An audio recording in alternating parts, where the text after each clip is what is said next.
My sister stole my passport days before my international scholarship interview. My parents defended her, saying, some opportunities aren't meant for everyone. They had no idea I had a backup plan until they saw me on the news accepting the award.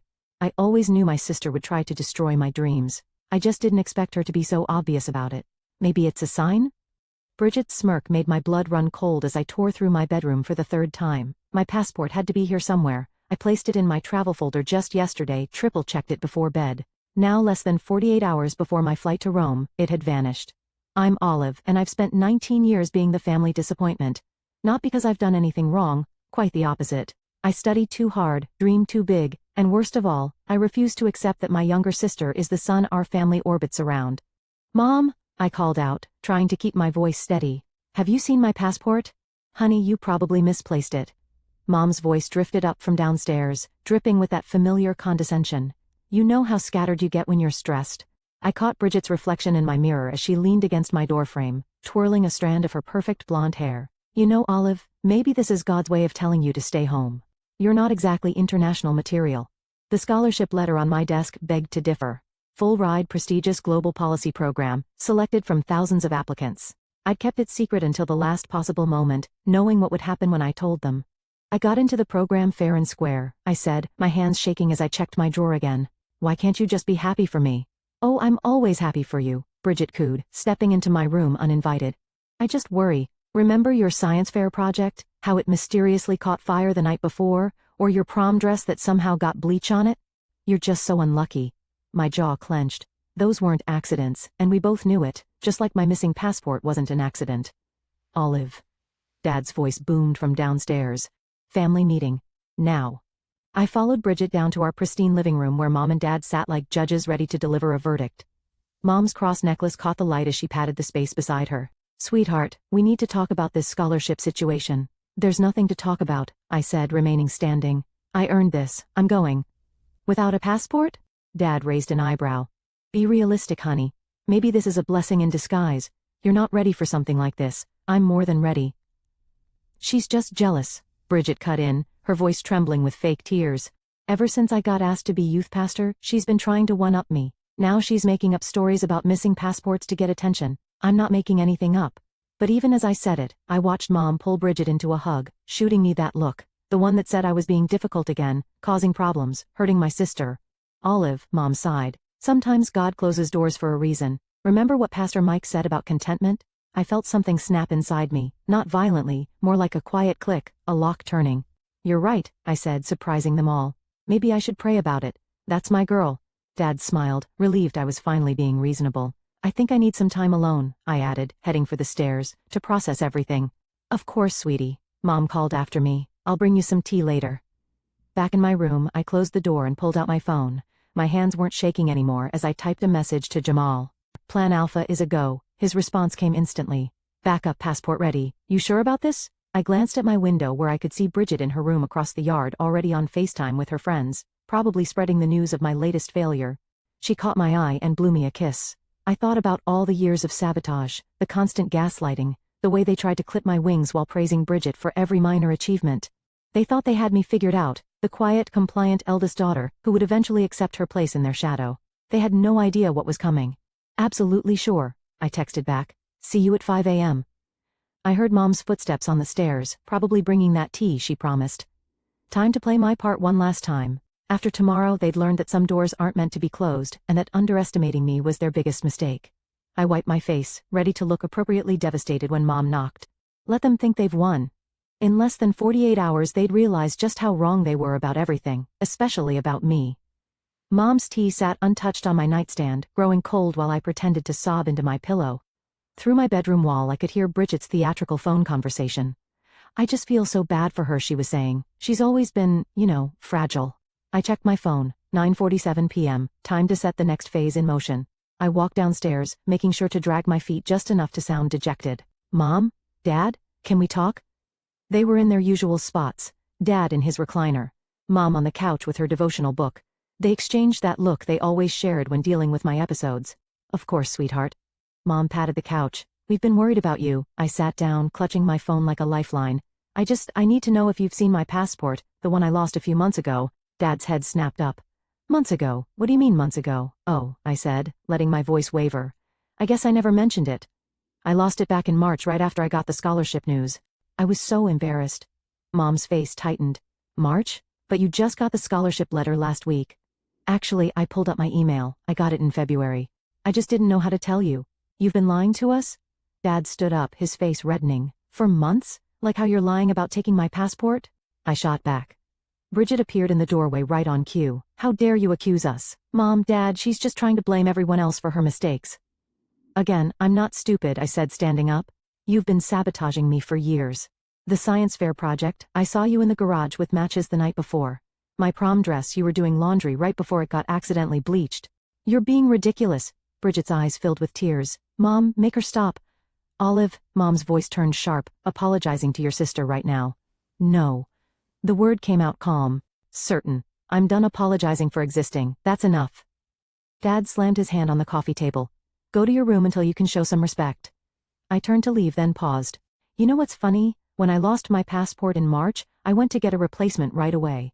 The office said it would take 6 to 8 weeks to process. The silence in the room was deafening. That was 5 months ago, I continued. Plenty of time for a new one to arrive, don't you think? Mom's face went pale. Bridget stopped fake crying. You're bluffing, she whispered. I pulled out my phone again, this time opening my photos. Here's me at the passport office. Date stamp, March 15th, and here's the receipt. And look, here's the tracking number showing it was delivered in May. If you have another passport, Dad said slowly, where is it? I smiled. Somewhere safe where none of you can get to it. You ungrateful little. Bridget lunged forward, but Mom caught her arm. Olive? Mom's voice trembled with forced calm. If you're planning something foolish, like what? Following my dreams, achieving something on my own? Or did you mean foolish like stealing your sister's passport and lying about it? I never. Bridget started. Save it. I cut her off. I don't need the passport you took. I don't need your approval, and I definitely don't need your prayers. I headed for the stairs, but Mom called after me. We only want what's best for you. I turned back one last time. No. You want what's easiest for you. There's a difference. Back in my room, I locked the door and pulled out my laptop. A message from Jamal popped up. Everything's set for tomorrow. You okay? I thought about the years of gaslighting, of being told I was overreacting, imagining things, being difficult. I thought about Bridget's innocent act, Mom's religious manipulation, Dad's dismissive sighs. Better than okay, I replied. They finally showed their true colors. My phone buzzed with texts from Bridget. You're making a huge mistake. Mom and Dad are really upset. Why do you always have to ruin everything? Please don't do this to our family. I blocked her number. Through the wall I could hear her having another meltdown, Mom and Dad rushing to console her. The golden child's crown was slipping, and she knew it. I checked my hidden backpack one last time. Backup passport, scholarship documents, plane ticket. In less than 8 hours I'd be on my way to the airport with Jamal. Let them think they'd won tonight. Let them believe their perfect family facade was still intact. Tomorrow would change everything. I set my alarm and lay down, not even trying to sleep. The time for being the quiet, understanding sister was over. Tomorrow, they'd learn what happens when you push someone too far, and I couldn't wait. The house was silent at 4:45 a.m. when I slipped out of bed, already fully dressed. I barely slept, but adrenaline kept me sharp as I retrieved my hidden backpack from the crawlspace behind my closet. My phone vibrated. Jamal. Outside in 5. You ready? I took one last look around my room. 18 years of memories, most of them painful. The cross Mom hung over my bed for protection. The family photos where Bridget always stood front and center. The desk where I'd studied late into the night dreaming of escape. On my pillow I left a note. Some doors are meant to stay closed. Don't try to find me. The third stair from the bottom always creaked, so I stepped over it. In the kitchen I could smell coffee. Dad must have set the automatic timer for his morning devotional. The pot burbled quietly like it was keeping my secret. A floorboard creaked upstairs. I froze. Another creak followed by footsteps. Someone was awake. I ducked behind the kitchen island just as Bridget appeared at the top of the stairs. She was heading to the bathroom, her eyes half closed with sleep. I held my breath until I heard the bathroom door click shut. My phone buzzed again. Here. I crept to the front door, turning the handle millimeter by millimeter. The hinges had other plans. They groaned like they were announcing my departure to the whole house. The bathroom door opened. Olive? Bridget's voice was sharp with suspicion. I didn't answer. Instead, I yanked the door open and bolted. Mom! Dad! Bridget screamed. She's leaving. Jamal's car idled at the curb, headlights off. I sprinted across the lawn as lights flicked on upstairs. Olive Grace James, don't you dare! Dad's voice boomed from their bedroom window. I threw myself into Jamal's car. Go, go, go! He floored it just as my parents burst through the front door in their pajamas. In the rearview mirror, I watched Dad run halfway down the driveway before stopping, realizing he was barefoot. Holy shit, Jamal laughed, taking the corner too fast. That was intense. Keep driving, I said, my heart pounding. They might follow us. Already planned for that. He took 3 random turns, then pulled into a 24-hour grocery store parking lot. We'll switch to my sister's car. They don't know that one. As we transferred my bags, my phone exploded with notifications. Mom, come home right now, young lady. Dad, you're making a terrible mistake. Bridget, I can't believe you'd hurt our family like this. Mom, we're calling the police. Dad, your mother is crying. Bridget, everyone will know what you did to us. I turned off my phone. You okay? Jamal asked as we pulled onto the highway in his sister's Honda. Better than okay, I said, watching the sunrise paint the sky pink. I'm free. We made it to the airport by 6 a.m. Jamal insisted on walking me to security. You sure about this? He asked. Once you go through those gates, I've never been more sure of anything. I hugged him tight. Thank you for everything. Just promise you'll actually enjoy Rome instead of plotting revenge the whole time. Why not both? I grinned. Going through security felt surreal. Each step took me further from their control, their manipulation, their suffocating version of love. My backup passport worked perfectly. The TSA agent didn't even blink. At my gate, I finally turned my phone back on. Hundreds of messages, dozens of missed calls.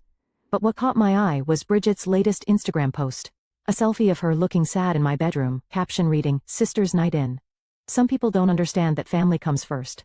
The comments were already rolling in. You're such a good sister, she doesn't deserve you, praying for your family. I smiled and opened my own Instagram unused for months. I posted a single photo, my boarding pass to Rome, with the caption, Some people don't understand that freedom comes first. Then I turned off my phone, tucked it away, and watched through the terminal window as my future arrived in the form of a Boeing 747. Now boarding flight 1852 to Rome, the announcer called. I stood up, grabbed my carry-on, and walked toward the gate without looking back. Behind me lay 18 years of being told I was too much, too ambitious, too different. Ahead lay everything I'd fought for. Let Bridget play the victim. Let my parents call the police. Let them all think they knew my story. I was about to write my own. Rome hit me like a symphony. Beautiful, overwhelming, and nothing like the sheltered life I'd left behind. Standing outside Leonardo da Vinci International Airport, I finally turned my phone back on. The messages had evolved from threats to bargaining. Mom, please just let us know you're safe. Dad, we can work this out as a family. Bridget, you're being so selfish.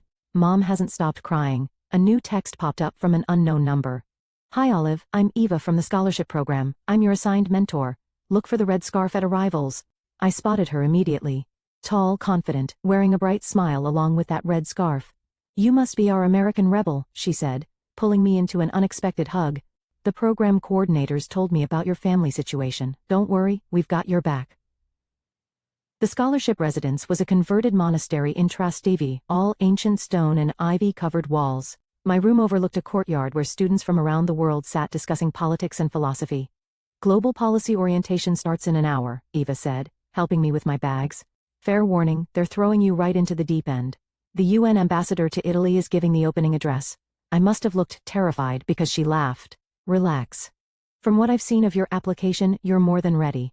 The orientation room was packed with scholars and diplomats. I found a seat near the front trying to look like I belonged. Today's first presenter, the program director announced, is a last-minute addition. Olive from New York will share her analysis of grassroots movements in digital spaces. My heart stopped. What? Eva nudged me. Surprise. I recommended you after reading your application essay. Show them what you've got. Walking to the podium, I thought of all the times Bridget had sabotaged my presentations. How my parents had dismissed my achievements. Not this time. I took a deep breath and began.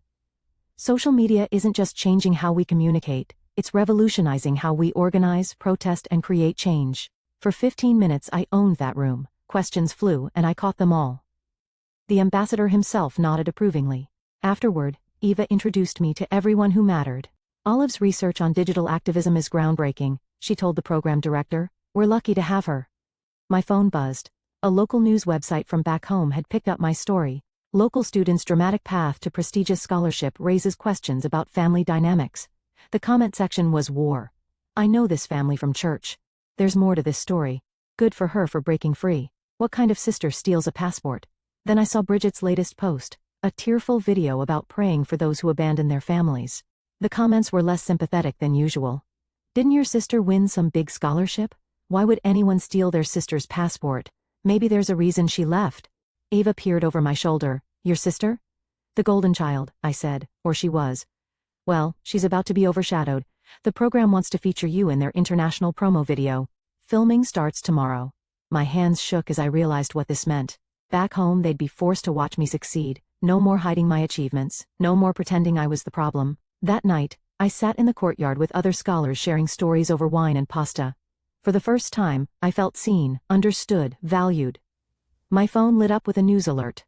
Rising Leader Award nominee announced Olive from New York selected for Global Innovation. Ava appeared with a bottle of champagne. Congratulations. Though you might want to check your email first. The program director had written, your presentation today was exceptional. We'd like you to speak at the award ceremony next month. International press will be present. I imagined Bridget's face when she saw the news. Mom and Dad trying to explain to their church friends why they never mentioned their daughter's achievements. You're smiling, Eva observed. Thinking about home, thinking about justice, I replied. She clinked her glass against mine. To justice then, and to the family we choose. Under the Roman stars, surrounded by people who celebrated instead of suppressed me, I felt something shift. This wasn't just about revenge anymore. It was about becoming who I was always meant to be. My phone buzzed one last time. A text from Dad. We saw the news. We need to talk. I turned off my phone and rejoined the group where someone was proposing a midnight tour of the Colosseum. Let them squirm, let them wonder, let them watch. I was done hiding my light. And now our special international segment. The news anchor's voice filled my family's living room back in New York. A remarkable story of academic excellence and perseverance. Through Jamal's group chat updates, I could picture the scene perfectly. Mom dropping her coffee mug, Dad frozen in his recliner. Bridget's perfectly curated mask cracking as my face appeared on their TV screen. Olive from Westchester, New York has been named this year's Rising Leader Award recipient, the anchor continued. Her groundbreaking work on digital activism has caught the attention of global policymakers. The camera cut to my interview filmed in front of the Trevi Fountain. I'd worn red, Bridget's signature color, just to twist the knife. Success isn't about proving others wrong, I said on screen, looking directly into the camera. It's about proving yourself right. Sometimes the people closest to you can't see your potential. That doesn't make it any less real. Jamal's text came seconds later. Holy shit. Your sister just stormed out. Your mom's trying to call the station to correct some misinformation. The local Facebook groups were exploding. Isn't that the James family's daughter? Their church always made it sound like she was troubled. My kid went to school with her sister Bridget. There were rumors. I watched it unfold through social media. Bridget's carefully constructed image was unraveling in real time. You said she wasn't going anywhere. Bridget's voice echoed through their house according to Jamal's play-by-play. You said she'd fail. Mom's damage control started immediately. She posted in the church group, so proud of our Olive. We've always supported her dreams. Proud mama. The comments were merciless. Wasn't this the daughter you said was finding herself? Didn't your other daughter post about her abandoning the family? Pretty sure you told my wife she was lost last Sunday. Dad tried calling again. Olive, please. Your mother's reputation at church. I let it go to voicemail. Bridget's Instagram followers were jumping ship. Her latest tearful video about family loyalty backfired spectacularly. Didn't you steal her passport? My cousin goes to your school. Everyone knows what you did. Maybe focus on your own achievements instead of sabotaging others? She deleted the video, then her entire account. Ava found me watching the chaos unfold from my apartment balcony. Your phone's been buzzing for an hour. Family drama? Justice, I said, showing her the local news website. They dug up my old academic records. Straight A's, science fair wins, debate team championships, all the achievements my family had minimized or ignored. Your sister's youth pastor position, Ava read from her phone. They're reconsidering it due to character concerns. I hadn't planned that part, but karma has its own agenda. Look at this. Ava pointed to another notification. The scholarship program's PR team had released my full schedule of speaking engagements. I'd be addressing the European Parliament next month. My phone lit up with a text from Mom. People are asking questions at church. Please call us. We can explain everything. Then Dad, this isn't very Christian of you, Olive. And finally, Bridget, you've ruined everything. I hope you're happy. I was. Eva poured 2 glasses of wine to watching them squirm, to living well, I corrected her. It really is the best revenge. My phone buzzed again. This time it was Jamal. You need to see this. He'd sent a video from outside my old house. News vans lined the street. A reporter was interviewing neighbors. They always favored the younger one. That poor girl working so hard while they praised her sister. The church is launching an investigation into the family's behavior. Mom had locked herself inside. Dad wasn't taking calls. Bridget's friends were distancing themselves publicly. Their perfect family facade was crumbling, and they had no one to blame but themselves. The UN wants you to expand your speaking tour, Ava mentioned casually. 3 more countries, all expenses paid. I thought about my family watching each appearance, unable to deny or diminish my success anymore. Every achievement would be another crack in their carefully constructed narrative. When do we leave? Eva grinned. That's my girl. Oh, and heads up. International press conference tomorrow. Any message you want to send back home? I looked out over Rome's skyline, thinking of all the times they told me to dream smaller, aim lower, stay in my place. Just one, I said, pulling up the camera app. Sometimes the black sheep of the family turns out to be the only one who saw things clearly. I posted it with a photo of me at the Colosseum. Red dress glowing in the sunset, success written all over my face. Let them choke on it. The press conference room buzzed with energy as cameras flashed. Eva stood beside me, whispering last-minute advice. Remember, you're not just a scholarship recipient anymore. You're a symbol. Miss Olive, a reporter called out, your research on digital activism has caught the UN's attention, but there's also significant interest in your personal story. Would you care to comment on the family situation that's gone viral? I leaned into the microphone thinking of all the times I'd been silenced. My story isn't unique. Many young people face family dynamics that suppress rather than support their ambitions. The difference is I refuse to accept that suppression as love. Your sister recently posted that you're twisting the narrative for attention. Your response? I think the evidence speaks for itself, I said, pulling up a presentation slide. Here's my academic record. Here's my passport application timeline. Here's the security footage from my high school showing my sister tampering with my science fair project. I didn't create this narrative, I just stopped hiding it. The room erupted with questions. Through the live stream comments, I could see my hometown reacting in real time. Sources say your parents are claiming they always supported your dreams, another reporter pressed. Yet we have multiple church members stating otherwise. I have 18 years of receipts, I replied calmly. Would you like to see them? Back home, Bridget's carefully constructed world was imploding. Jamal sent me clips from her latest youth group meeting.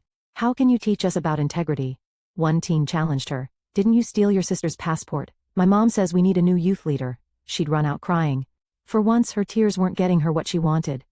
Mom's desperate attempts at damage control only made things worse. She'd posted a long Facebook statement about supporting both our daughters equally, until someone shared screenshots of her previous posts dismissing my achievements. The church board called an emergency meeting. Dad stopped showing up for his men's prayer breakfast. Their social standing was crumbling. Breaking news, my phone alert chimed. Global Policy Initiative expands youth leadership program, names Olive as program ambassador. Eva nudged me. They're offering you a permanent position after graduation, full diplomatic status.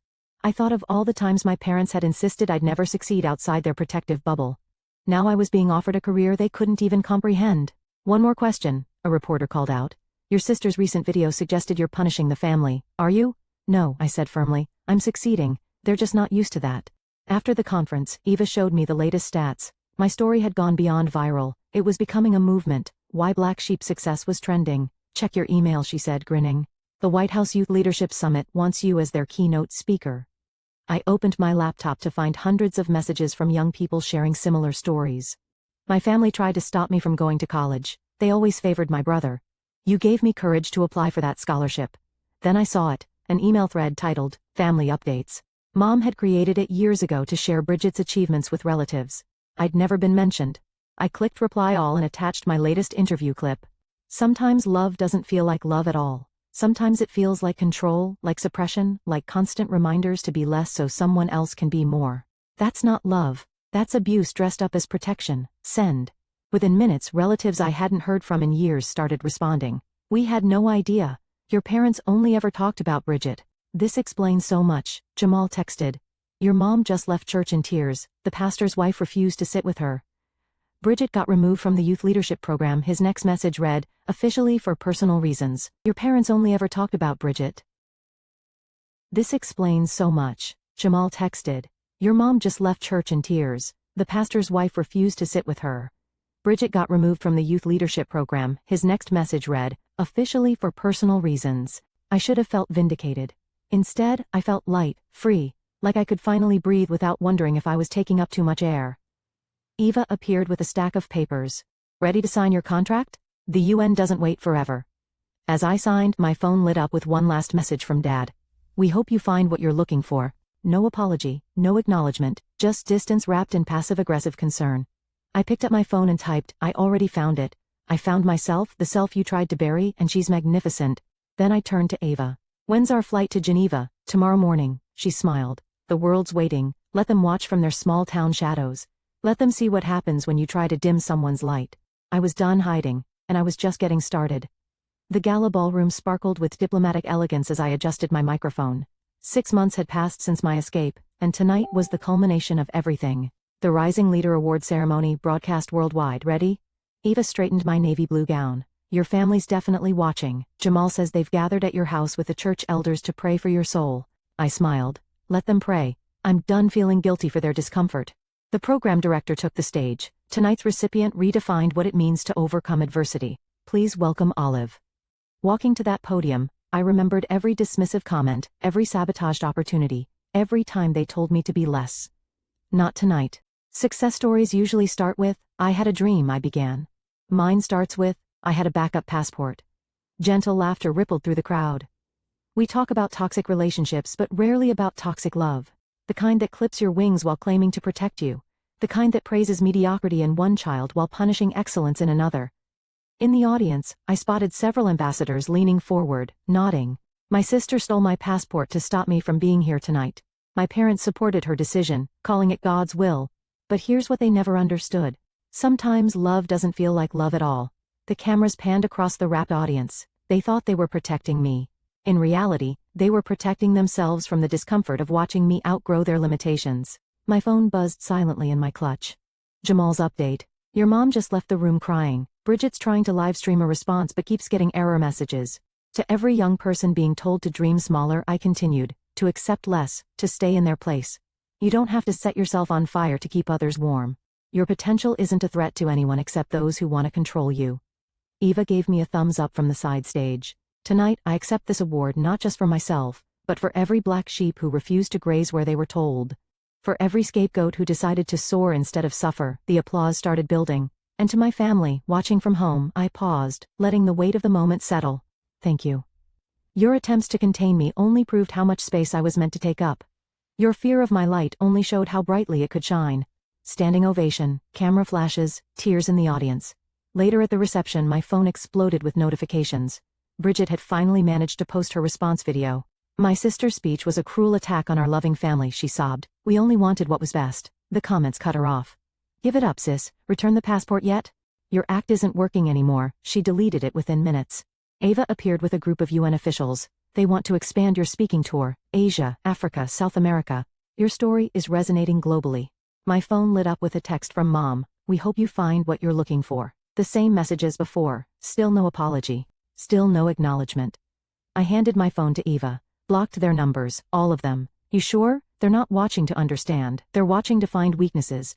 To prove they were right about me all along. I'm done performing for their approval."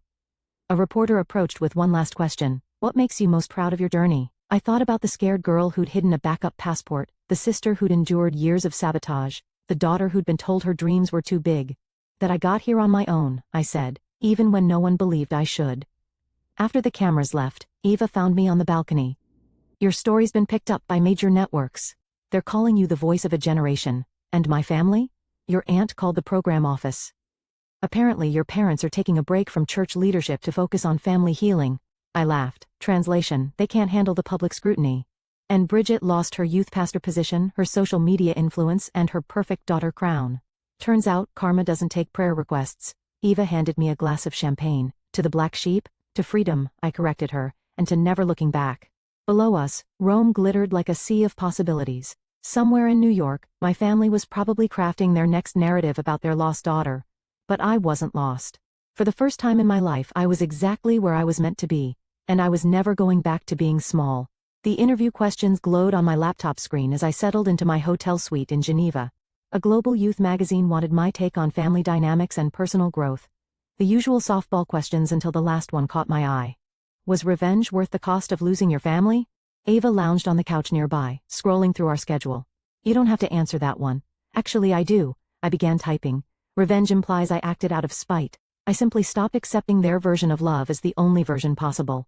The real question isn't whether revenge was worth it, it's whether freedom is worth the price of admission." My phone buzzed.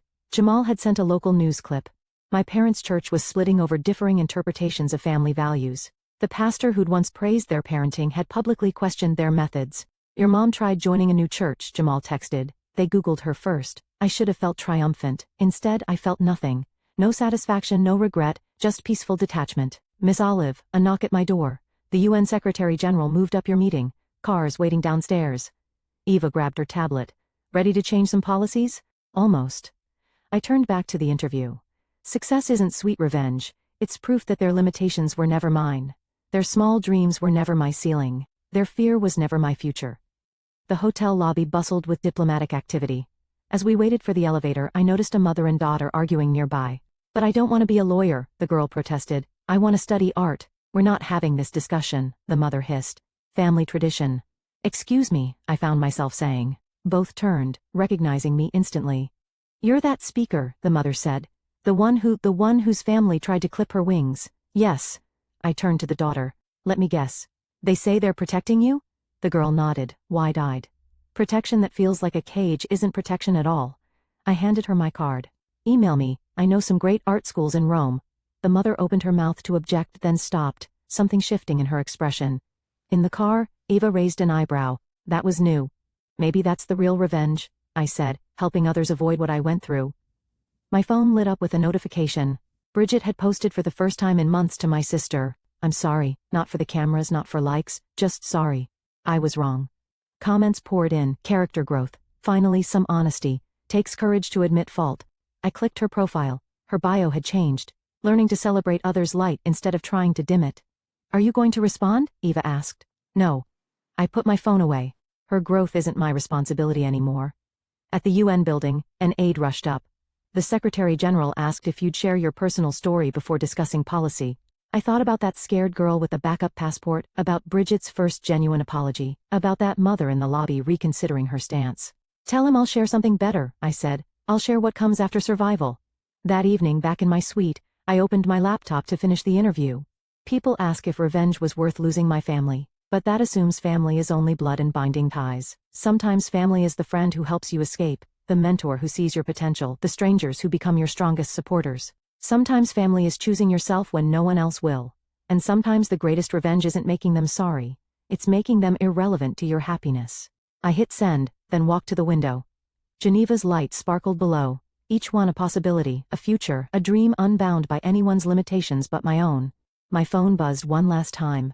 A message from an unknown number. I saw your speech. I'm leaving for college tomorrow. My parents said I couldn't, but I got a backup passport too. Thank you for showing me how.